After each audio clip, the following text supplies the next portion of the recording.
नमस्कार, KP news 24/7 में आपका स्वागत है। मैं हूं अश्विनी आपके साथ। चलिए नजर आते हैं आज की सुर्खियों पर। बीदर लोकसभा क्षेत्र के भाजपा उम्मीदवार भगवंत खुबा ने अपना नामांकन दाखिल किया। हज 2024 के अंजुमिन तीसरी किश्त भरने की अंतिम तारीख 27 अप्रैल। बीजेपी ने अपने वादे कभी पूरे नहीं किए हैं और न ही कभी पूरे करेगी, कहा सीएम सिद्धरामैया ने।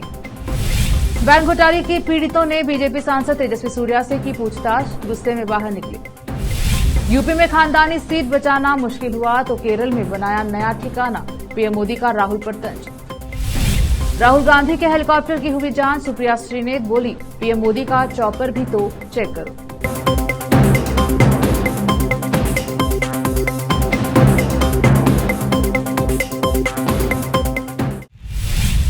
अब समाचार विस्तार से। लोकसभा आम चुनाव 2024 बीदर 7 लोकसभा क्षेत्रों के लिए आज 3 नामांकन दाखिल करने वाले में भाजपा के उम्मीदवार भगवंत खुबा रहे, जिन्होंने आज दोपहर में जिलाधिकारी कार्यालय पहुंचकर रिटर्निंग ऑफिसर एवं बीदर जिलाधिकारी गोविंद रेड्डी के सम्मुख अपना नामांकन दाखिल किया। इस मौके पर एमएलसी रघुनाथ राव मलकापुरे, नेता एमजी मूले सहित अन्य उपस्थित रहे।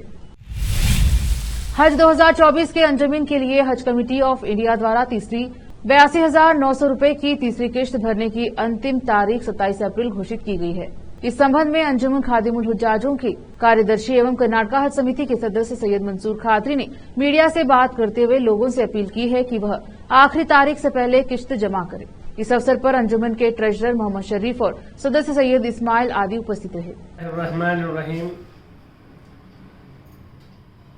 इमसाल हज को जाने वाले तमाम मुंतखिबा आज़मीन हज के लिए यह इत्तला बड़ी अहम है कि हज कमेटी ऑफ इंडिया ने अपनी तीसरी किस्त का ऐलान कर दिया है, जिसका तमाम आज़मीन को बड़ी बेचैनी से इंतज़ार था। इससे पहले आपने पहली किस्त में 81,800 रुपये और दूसरी किस्त में 1,70,000 रुपये, इस तरह मुंजमिला 2,51,800 रुपये आपने जमा करा दिए हैं।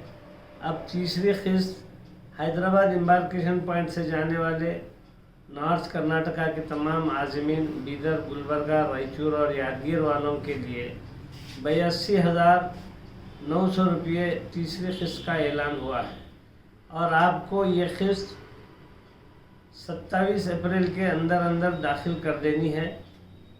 मैं यहाँ इस बात की वजाहत कर दूँ कि ये जो किस्त है ये कुर्बानी की रकम इससे अलावा है और खाने पीने के अखराजात के लिए आपको अपने साथ 1500 से कम 2,000 रियाल साथ ले जाना है, वो रकम भी अलहदा है। तो इस तरह जुमला आप लोगों को 3,34,700 रुपये होंगे और ये हज कमेटी ऑफ इंडिया के सर्कुलर के मुताबिक टेंटेटिव अमाउंट है, यानी अंदाज़न ये रकम ली जा रही है, इसमें कमी या ज़्यादती की गुंजाइश है। इस तरह सर्कुलर में बताया गया है। तो मैं आप लोगों को कहना चाहता हूँ कि जिन लोगों का सिलेक्शन रुबात के ज़रिए होगा, अभी तक तो रुबात का कोई ड्रा हुआ नहीं, कोई लिस्ट जारी नहीं हुई कि किसको रुबात अलाट हुआ है और किसको नहीं हुआ।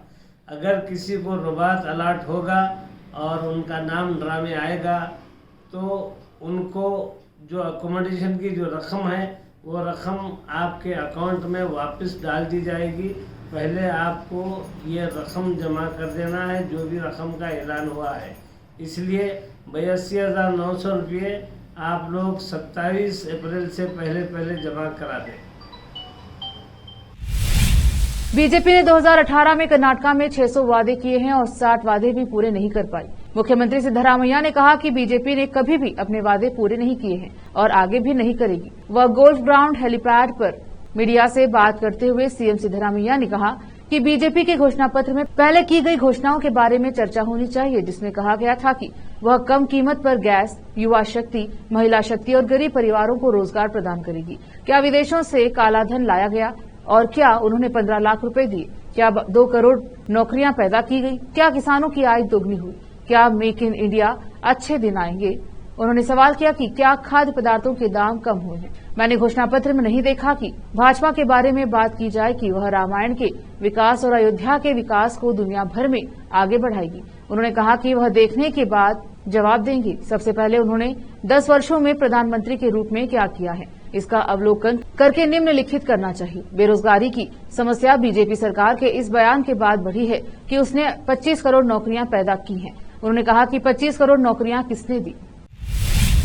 बेंगलुरु दक्षिण लोकसभा सांसद तेजस्वी सूर्या अपने चाचा और बसवनगुड़ी विधायक रवि सुब्रमण्यम के साथ एक बैठक से बाहर चले गए, जिसके दौरान श्री गुरु राघवेंद्र सहकारी SGRC बैंक के जमाकर्ताओं ने बैंक के मुद्दे को उठाने की कोशिश की। सहकर समागम नामक बैठक में पहुंचे जमाकर्ताओं ने मान लिया कि यह बैंक के पुनरुद्धार पर चर्चा करने के लिए है। हालांकि जब वे कार्यक्रम स्थल पर पहुंचे तो उन्हें एहसास हुआ कि तेजस्वी और रवि सुब्रमण्यम दोनों अपने अपने चुनाव अभियान के तहत बैठक की मेजबानी कर रहे थे। रविवार को सामने आए बैठक के वीडियो में एक महिला जमाकर्ता को रवि सुब्रमण्यम से पूछताछ करते हुए दिखाया गया है, जिन्होंने उसके सवालों को खारिज कर दिया और जब वह उसके पास पहुंचने की कोशिश कर रही थी तो उसने उसे थप्पड़ मार दिया। एक अन्य वीडियो में तेजस्वी सूर्या को गुस्से में कार्यक्रम स्थल से बाहर निकलते हुए दिखाया गया है, जबकि भीड़ को यह कहते हुए सुना जा सकता है कि उनके सवालों का जवाब दो।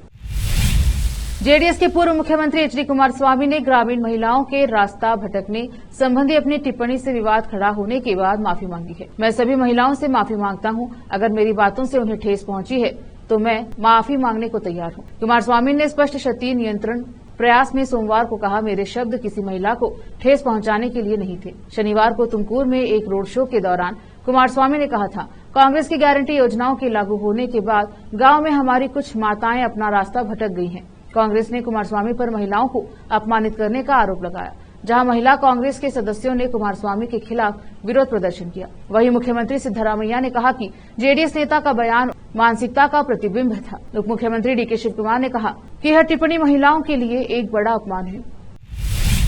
अब वक्त एक और छोटे से ब्रेक का, जल्द लौटेंगे ब्रेक के बाद। हिंदुस्तान के हर कोने में हम हैं मौजूद। 24 घंटे हालात पर गहरी नजर, खबरों से जुड़े चुपते सवालात और आपको दिखाता है धार्मिक, सामाजिक, राजनीतिक, लोकल और इंटरनेशनल न्यूज की सबसे बेहतर कवरेज, जो आपको रखती है हर पल बाखबर। देश और दुनिया भर की खबर के लिए देखते रहें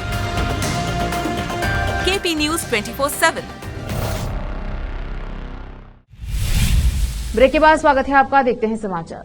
केरल के पलक्कड़ में प्रधानमंत्री नरेंद्र मोदी ने जनसभा को संबोधित करते हुए कांग्रेस के पूर्व अध्यक्ष राहुल गांधी का बिना नाम लिए निशाना साधा। पीएम मोदी ने कहा कि कांग्रेस के एक बड़े नेता, जिनको यूपी में अपनी खानदानी सीट पर इज्जत बचाना मुश्किल हो गया है, और उन्होंने केरल में अपना एक नया ठिकाना बना लिया है। पीएम मोदी ने कहा कि चुनाव जीतने के लिए यहां कांग्रेस ने उस संगठन के पॉलिटिकल विंग से बैकडोर समझौता कर लिया है, जिसको देश में देश विरोधी प्रवृत्ति के लिए बैन किया गया।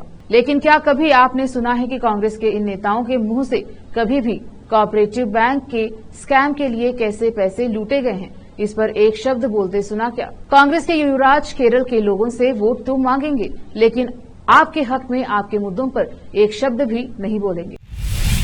चुनाव आयोग के अधिकारियों ने सोमवार को तमिलनाडु के नीलगिरी में कांग्रेस नेता राहुल गांधी को ले जा रहे एक हेलीकॉप्टर की जांच की। पुलिस ने बताया कि हेलीकॉप्टर के नीलगिरी में उतरने के बाद उड़न दस्ते के अधिकारियों ने उसकी तलाशी ली। राहुल गांधी अपने संसदीय क्षेत्र केरल के वायनाड जा रहे थे, जहां उनकी कई प्रचार सभाएं आयोजित होने वाली हैं, जिनमें सार्वजनिक बैठकें भी शामिल हैं। राहुल गांधी वायनाड से लोकसभा का चुनाव लड़ रहे हैं, जहां 26 अप्रैल को चुनाव होने वाला है। राहुल गांधी के चौपर चेकिंग पर कांग्रेस नेता सुप्रिया श्रीनेत ने कहा कि चेक करो, बिल्कुल चेक करो, पीएम का चौपर भी तो चेक करो, लेवल प्लेइंग फील्ड तो रखो, पीएम और HM को स्पेशल स्टेटस मत दो, साथ ही साथ आप हमें वीवीपैट के मसले पर हमें अपॉइंटमेंट भी दे दीजिए। वीडियो में राहुल गांधी पर ज्यादा फोकस होने के मुद्दे पर बोली सुप्रिया श्रीनेत की और किस पर फोकस होना चाहिए। उन्होंने भारत जोड़ो यात्रा की, हमारे नेता है, उनके विजुअल नहीं होंगे तो किसके होंगे। तिहाड़ जेल में आज पंजाब के मुख्यमंत्री भगवंत मान और दिल्ली के मुख्यमंत्री केजरीवाल की मुलाकात हुई।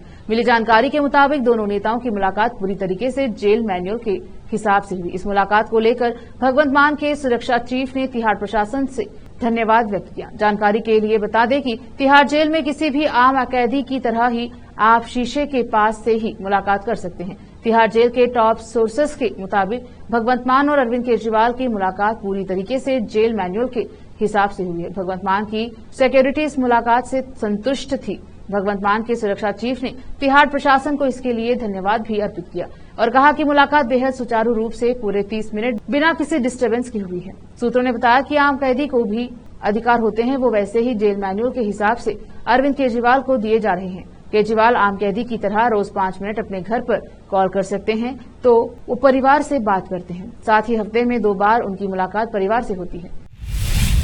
लोकसभा चुनाव के मद्देनजर केंद्रीय मंत्री पीयूष गोयल ने आज मीडिया को संबोधित किया। इस दौरान उन्होंने कई मुद्दों पर खुलकर बात की और भाजपा के घोषणा पत्र पर भी चर्चा की। इस दौरान उन्होंने कहा कि भाजपा की सरकार यूनिफॉर्म सिविल कोड के प्रति प्रतिबद्ध है, हम ये करेंगे। उत्तराखंड में हमारी सरकार ने इस पर काम किया है। उन्होंने लोकसभा चुनाव में भाजपा की जीत को लेकर कहा कि अब की बार 400 पार संविधान को बदलने के लिए नहीं है।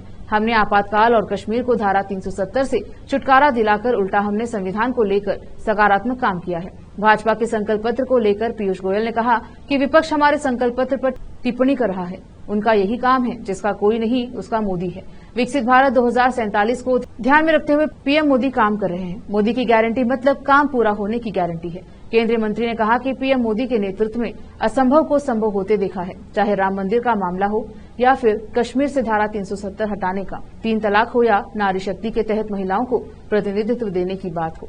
11 करोड़ शौचालय, 80 करोड़ लोगों को मुफ्त राशन, 55 करोड़ लोगों को स्वास्थ्य सेवा, 4 करोड़ गरीब लोगों को घर देने का काम, ये सब मोदी जी ने हर वर्ग और तबके के लिए किया है।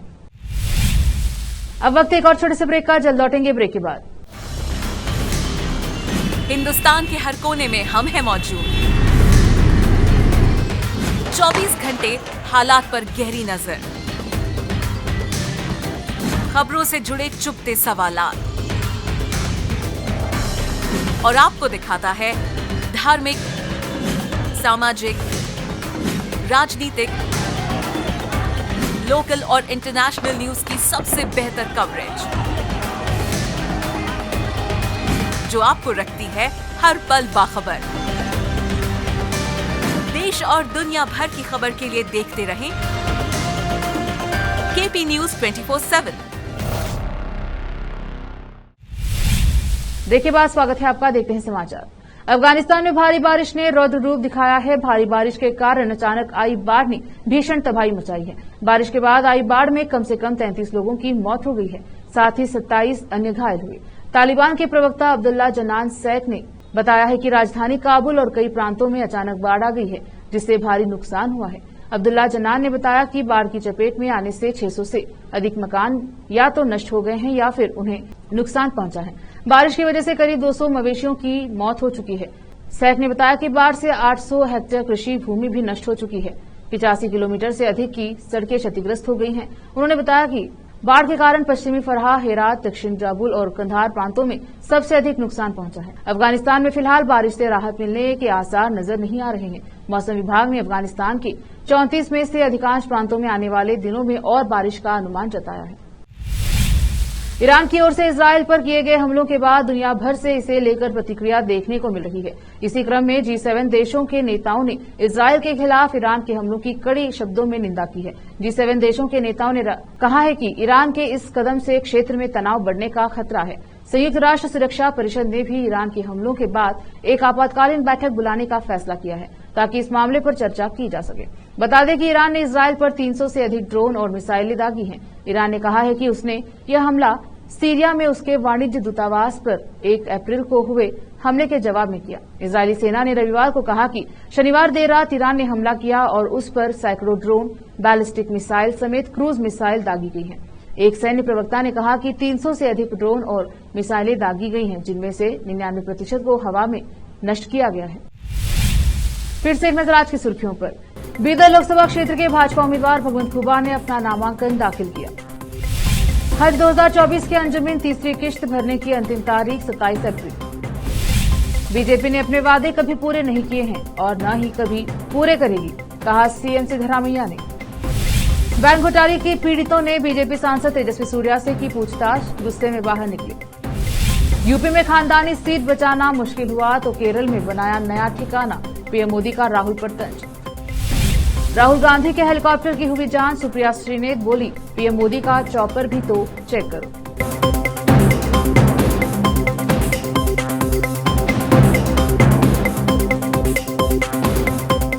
केपी न्यूज के बुलेटिन में आज इतना ही। देखते रहिए केपी न्यूज 24/7। धन्यवाद।